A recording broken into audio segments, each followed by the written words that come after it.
Hey, I'm Coach L.O. Grant, longtime football and wrestling coach for over 30 years and now retired. Hey, when I was in high school, we ran the ball all the time. Didn't throw much. No one did in the 60s, at least in our area, but offensive line blocking rules were different back then, and pass blocking was much more difficult than it is today. But that's another story, and I'll try and tell it sometime. It's just the way we played football. Now, I remember my sophomore year, I was on the scout team. Now, some on the varsity called us the Hamburger squad because we were like ground up meat to them.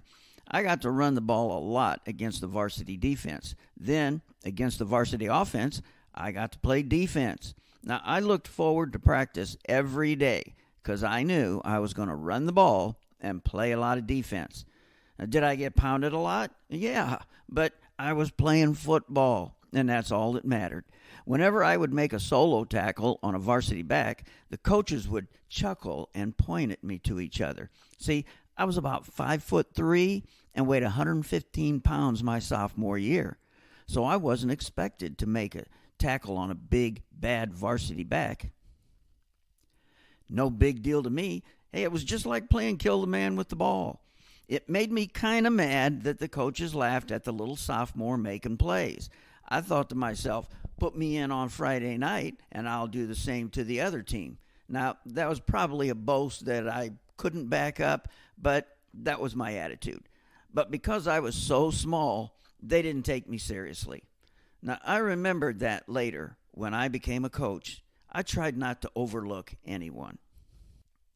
So it's no wonder that my favorite college football game of all time was in 1972. I think.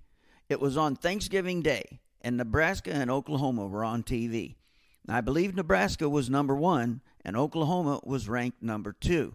Nebraska ran out of the I formation, and Oklahoma ran the wishbone.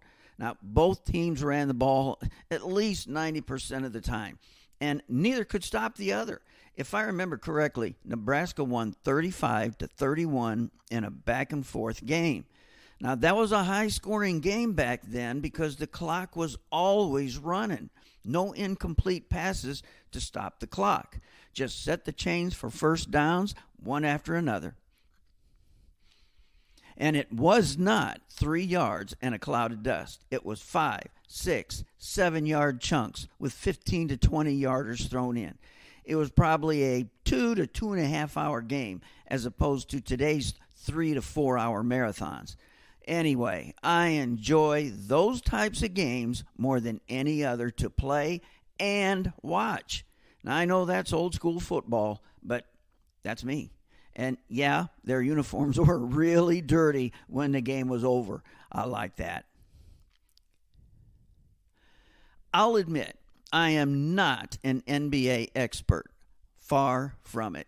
I only watch a little. But as I see it, they don't know what to do about an all-star game. The players don't seem to care about it, and they sure don't want to play defense, so they're trying to come up with gimmicks that might work. Now, the highlight seemed to be Max McClung, who won the dunk contest by jumping over a car and then dunking it. Now, I'll admit that's really an impressive athletic feat, and good for him.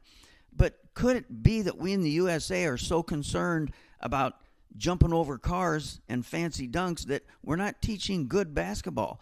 And that's why the rest of the world has caught up with us. I mean, remember when the Dream Team dominated so completely? We don't do that anymore. We're hard-pressed to win the gold medal in the Olympics these days. Now, that's just a thought from an old-school coach. And speaking of basketball, the top 2 players of all time have to be Jordan and James, right? After that, who would beat number 3? Now, I can think of a long list of guys it could be, but I'm not exactly sure who I would put there. What do you think? Who would be your number 3? Or maybe you would have a different 1 and 2 than I have. Hey, let me know in the comments below, and make sure to like and subscribe so we can keep this going. Hey, we'll see you next time on The Old School Show.